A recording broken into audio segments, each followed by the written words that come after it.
नमस्कार दोस्तों, आज हम आपको लेकर चल रहे हैं बिहार की राजनीति के उस ऐतिहासिक मोड़ पर जहां सत्ता में बड़ा उलटफेर हो सकता है। सत्ता पलट की सुगबुगाहट ने पूरे देश में हलचल मचा दी है। बिहार के मुख्यमंत्री नीतीश कुमार और आरजेडी नेता तेजस्वी यादव की मुलाकात ने एक बार फिर से राजनीतिक गहमागहमी बढ़ा दी है। क्या नीतीश कुमार फिर से पाला बदलने वाले हैं? क्या बीजेपी के खिलाफ खुला मोर्चा तैयार हो चुका है? और क्या तेजस्वी यादव इस बार नीतीश कुमार के साथ आकर एक बार फिर से महागठबंधन की नींव रखने वाले हैं? बिहार की राजनीति में बड़ा धमाका होने वाला है और हम आपको इस पूरी कहानी का विस्तृत ब्यौरा देंगे।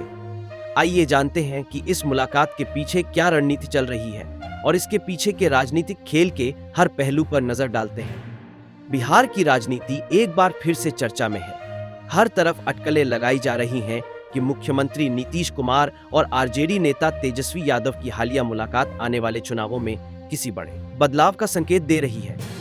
पिछले 8 महीनों से इन दोनों नेताओं के बीच कोई विशेष बातचीत नहीं हुई थी, लेकिन अचानक हुई इस मुलाकात ने राजनीतिक माहौल को गरमा दिया है।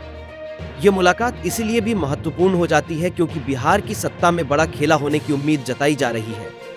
पिछले दिन तेजस्वी यादव ने अपने सभी विधायकों और सांसदों को बुलाकर एक महत्वपूर्ण बैठक की, जिसमें आने वाले चुनावों की रणनीति पर चर्चा की गई। नीतीश कुमार ने एक और बड़ा ऐलान किया। इस बार उनका ऐलान बीजेपी के खिलाफ था। नीतीश कुमार ने सार्वजनिक रूप से घोषणा की कि वह बीजेपी के खिलाफ चुनाव लड़ेंगे। यह वही नीतीश है जो पहले भी सत्ता के खेल में महारत हासिल कर चुके हैं। नीतीश कुमार को किंग मेकर कहा जाता है और उनके हर कदम पर पूरे देश की नजरें टिकी रहती हैं। यह पहली बार नहीं है जब नीतीश कुमार ने राजनीतिक उलटफेर किया हो। अगर हम उनके पिछले राजनीतिक सफर पर नजर डालें तो हर बार उन्होंने परिस्थिति के अनुसार अपना पाला बदला है। 2015 उन्होंने आरजेडी के साथ गठबंधन किया था, लेकिन 2017 में अचानक से बीजेपी के साथ गठबंधन कर लिया।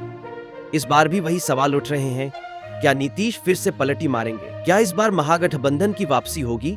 और अगर ऐसा होता है तो बीजेपी की क्या स्थिति होगी? इन सवालों ने राजनीतिक विश्लेषकों को भी परेशान कर दिया है। अब आइए जानते हैं कि यह पूरा घटनाक्रम आखिरकार कैसे शुरू हुआ। नीतीश कुमार और तेजस्वी यादव की मुलाकात पिछले 8 महीनों में पहली बार हुई है, और वह भी ऐसे समय पर जब बिहार की राजनीति में हलचल मची हुई है। इससे पहले दोनों नेताओं के बीच कोई खास बातचीत नहीं थी, लेकिन अचानक हुई इस मुलाकात ने सियासी पारा चढ़ा दिया है। बीजेपी के खिलाफ चुनाव लड़ने का नीतीश कुमार का ऐलान उस वक्त आया जब बिहार में सत्ता पलट की चर्चा जोर पकड़ रही थी। इस बार बात सिर्फ बिहार तक सीमित नहीं है। 4 राज्यों जम्मू कश्मीर, झारखंड, हरियाणा और महाराष्ट्र में विधानसभा चुनाव होने वाले हैं, और इन राज्यों में भी बीजेपी की स्थिति कमजोर होती दिख रही है। नीतीश कुमार के इस ऐलान ने बिहार से लेकर दिल्ली तक राजनीतिक गलियारों में खलबली मचा दी है। जेडीयू ने ऐलान किया है कि वे जम्मू कश्मीर में बीजेपी से अलग होकर चुनाव लड़ेंगे। जेडीयू की नजर इस बार मुस्लिम वोट बैंक पर है और माना जा रहा है कि प्रदेश की 6 सीटों पर जेडीयू अपने उम्मीदवार उतारेगी। नीतीश कुमार की रणनीति साफ है। बिहार में सत्ता में रहकर वे राष्ट्रीय राजनीति में भी अपनी पकड़ बनाए रखना चाहते हैं। उनकी पार्टी जेडीयू ने पहले ही 2 सीटों के उम्मीदवार तय कर लिए और जल्द ही इसकी घोषणा भी होने वाली है। दूसरी ओर आरएलडी के जयंत चौधरी ने भी बीजेपी के खिलाफ मोर्चा खोल दिया है। उन्होंने साफ तौर पर कहा है कि वे जम्मू कश्मीर में 15 से 20 सीटों पर चुनाव लड़ेंगे। जयंत चौधरी का यह कदम बीजेपी के लिए एक और झटका साबित हो सकता है, क्योंकि उनके गठबंधन सहयोगी अब खुलकर उनका विरोध करने लगे हैं। बीजेपी के लिए यह मुश्किलें और बढ़ाने वाला है। अब सवाल उठता है कि बीजेपी इन चुनौतियों का सामना कैसे करेगी? क्या वह अपने पुराने सहयोगियों को वापस अपनी तरफ खींच पाएगी, या फिर यह विरोध उसकी चुनावी रणनीति को कमजोर कर देगा? नीतीश कुमार का इतिहास भी पलटियों से भरा रहा है।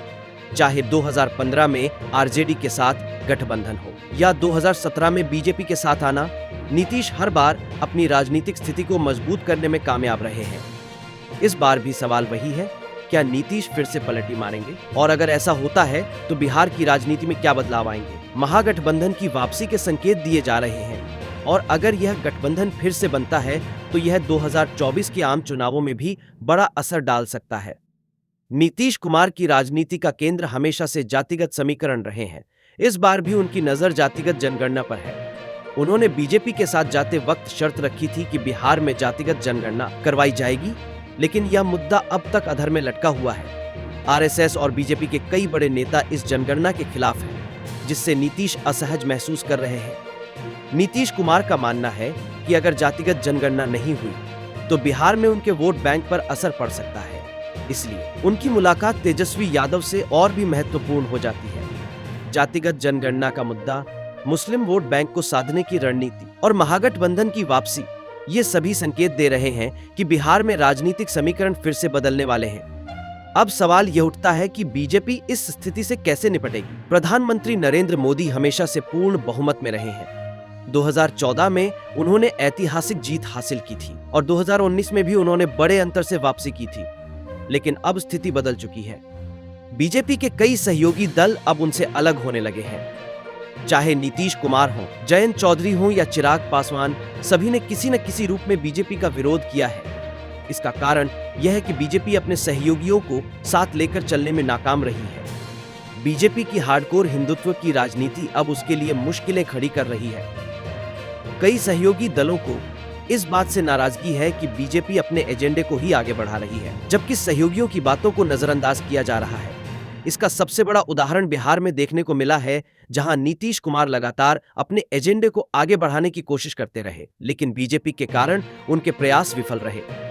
जातिगत जनगणना हो या विशेष राज्य का दर्जा देने की मांग, नीतीश की कोई भी मांग पूरी नहीं हुई। यही कारण है कि नीतीश अब बीजेपी के खिलाफ खुलकर मोर्चा खोल रहे हैं। नीतीश कुमार ने साफ तौर पर कहा है कि वह इस बार बीजेपी के साथ नहीं चल सकते।